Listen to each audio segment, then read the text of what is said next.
আর একটা জিনিস দেখেন, এই যে ঘেরের পরে এই যে গুলো মাছাগুলো দেখছেন, এগুলো কিন্তু সব কয়েকদিন পরে 15 দিন পরে দেখবেন সব ফসল হয়ে গেছে। দেখেন এইসব গাছ লাগাচ্ছে, দেখেছেন এইসব গাছগুলো আস্তে আস্তে হবে, বড় হয়ে যাবে। আর সাইডে যে খন্দ লাগাবে, বুঝেছেন, ওই দেখেন সব কাজ করছে। ওই দেখেন ভিতরে লোকজন কোদাল কোপাচ্ছে, দেখেছেন এগুলো যে খন্দ লাগাবে। এই দেখেন এই যে কোদাল কোপাচ্ছে না, এগুলো হচ্ছে খন্দ লাগাবে।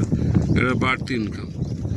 মাছ চাষ হচ্ছে, তরকারি চাষ হচ্ছে, এবং প্রতিটা ঘেরে সাইডে আপনার কিছু করে জায়গা রাখছে। দেখেন কিছু কিছু করে জায়গা রাখা, এগুলো খন্দ করে আবার এগুলো মাছা করে যে পুকুরের ভিতরে ঝুলোই দিয়ে, এও করলে একটা বাড়তি ইনকাম হয়।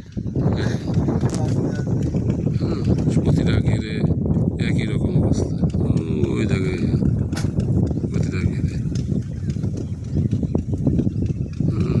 সব খন্দ করা,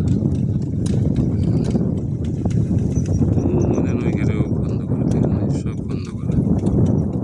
সব সবজি লাগাবে, যে ভাই কাজ করছে, সবজি লাগাবে, তারপর কলা লাগাবে, পেঁপে লাগাবে, বিভিন্ন ধরনের ফসল হবে। আপনারাও এটি করতে পারেন।